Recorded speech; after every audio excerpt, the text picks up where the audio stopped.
Hello students, आज हम accounting career के बारे में बात करेंगे।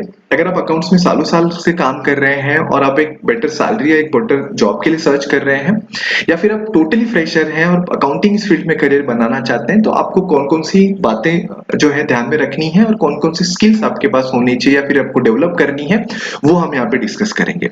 फर्स्ट ऑफ ऑल आपको ध्यान में रखना है कि आज के डेट में जितनी भी कंपनीज हैं वो ऐसे अकाउंटेंट ढूंढ रही हैं जो इंडिपेंडेंटली उनका अकाउंटिंग एक्टिविटीज जो है वो स्टार्ट से फिनिश तक हैंडल कर पाए। इंडिपेंडेंटली मतलब अकेले।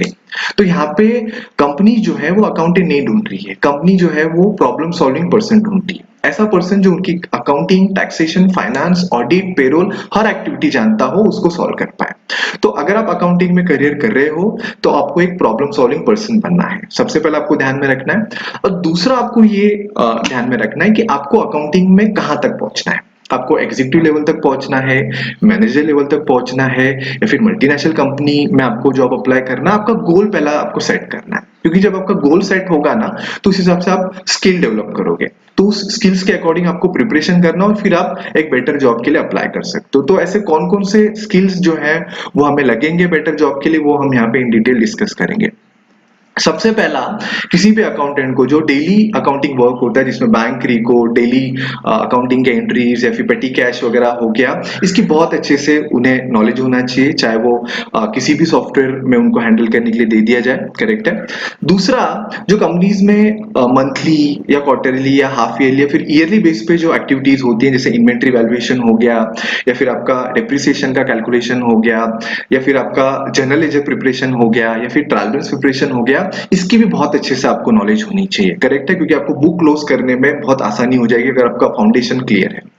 इसके बाद आपको बुक क्लोज करने के समय, चाहे आपकी कंपनी में monthly, quarterly, yearly book close होता हो, तो कौन सी एंट्रीज आपको जो है बुक करनी होती है, उसकी बहुत अच्छे से आपको क्लैरिटी होनी चाहिए। इसके बाद नेक्स्ट जो है, आपको आपका जो बुक क्लोज हम करते हैं तो वहां पे बेसिकली लेजर स्क्रूटिनी प्रोसेस, या फिर आप डॉक्यूमेंट का वाउचिंग करना, या फिर बुक क्लोजिंग का जो अदर स्टेप्स है, वो आपको जो है बेसिकली उसकी बहुत अच्छे से क्लैरिटी होनी चाहिए। करेक्ट है, क्योंकि इंडिपेंडेंट अकाउंटेंट के प्रोफाइल में ये चीजें आती है। इसके बाद जो हमें टैक्स कैलकुलेशन रिक्वायर्ड होते हैं प्रिपरेशन ऑफ फाइनेंशियल स्टेटमेंट के समय, दैट इज एटी हो गया, फिर एसएटी हो गया, एएमटी हो गया, या मैट हो गया, या फिर डिफर्ड टैक्स वगैरह हो गया, इसकी भी बहुत बहुत अच्छे से आपको जो है क्लैरिटी होनी चाहिए। कैलकुलेशन करना, उसके पूरे सेक्शंस, एक्ट वगैरह, उसकी बहुत अच्छे से आपको क्लैरिटी होनी चाहिए। इसके बाद जो है, अगर आप फाइनेंशियल स्टेटमेंट प्रिपेयर कर रहे हो तो वहां पे आपको स्टैंडर्ड की बहुत अच्छे से क्लैरिटी होनी चाहिए, अकाउंटिंग स्टैंडर्ड हो या फिर इंडियन अकाउंटिंग स्टैंडर्ड हो। तो यहाँ पे होता यह है कि जो भी हम फाइनेंशियल स्टेटमेंट बनाते हैं, फिर एनुअल रिपोर्ट बनाते हैं, तो वो हमें अकाउंटिंग स्टैंडर्ड के हिसाब से बनाना होता है। तो आपकी कंपनी को अगर अकाउंटिंग स्टैंडर्ड अप्लाई है तो आपको अकाउंटिंग स्टैंडर्ड की बहुत अच्छे से क्लैरिटी होनी चाहिए।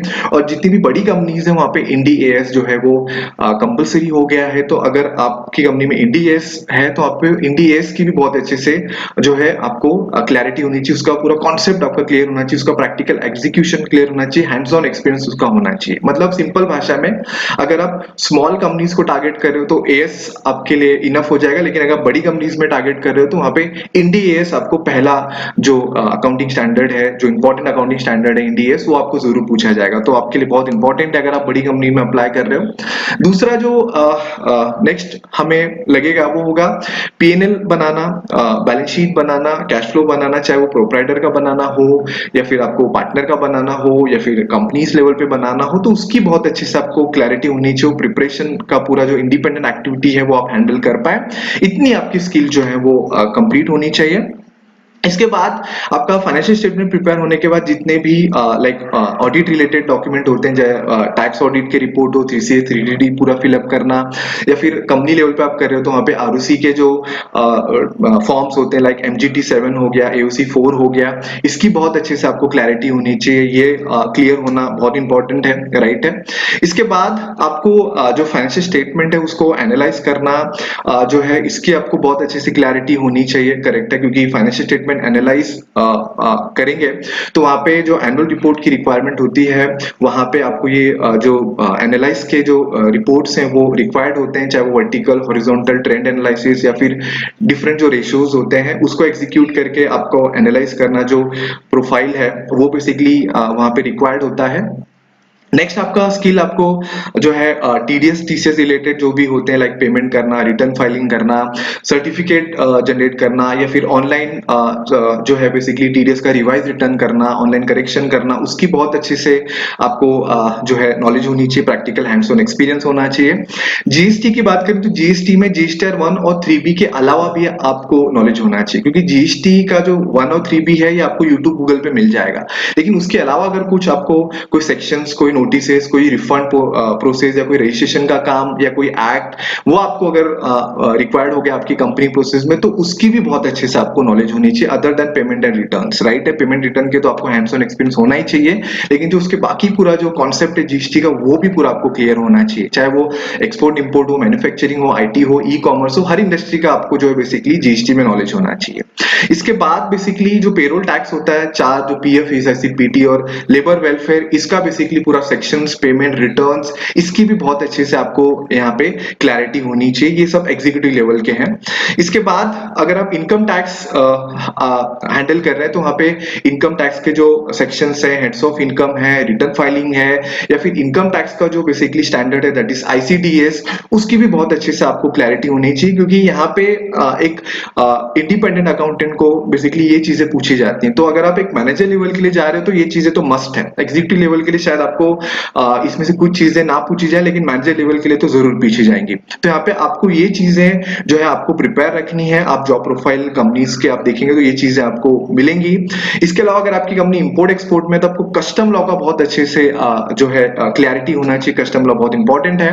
और अगर हम बात करें मल्टीनेशनल कंपनीज में, तो वहां पे आपको आईएफआरएस वगैरह जो है वो डेफिनेटली पूछा जाएगा। कुछ इंडियन कंपनीज है, वहां पे भी आपको आईएफआरएस पूछा जाएगा।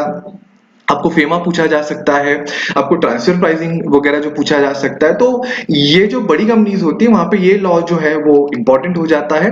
और एक अकाउंटेंट को फाइनेंस रिलेटेड भी जो चीजें होती हैं, जैसे फाइनेंशियल मॉडलिंग करना, उसका वैल्यूएशन वगैरह करना, प्रोजेक्टेड बैलेंस शीट वगैरह प्रिपेयर करना, इसकी भी एक बहुत अच्छे से क्लैरिटी होनी चाहिए। तो इन शॉर्ट बेसिकली क्या है कि जितना ज्यादा आपके पास नॉलेज होगा, जितनी ज्यादा स्किल्स होंगी, उतने आप बेटर जॉब या बेटर सैलरी के लिए अप्लाई कर सकते हो, क्योंकि स्किल्स का पैसा है। करेक्ट है। अगर आपके स्किल्स है तो आप एक बेटर करियर जो है वो बेसिकली आप अप्लाई कर सकते हो। करेक्ट है। Thank you.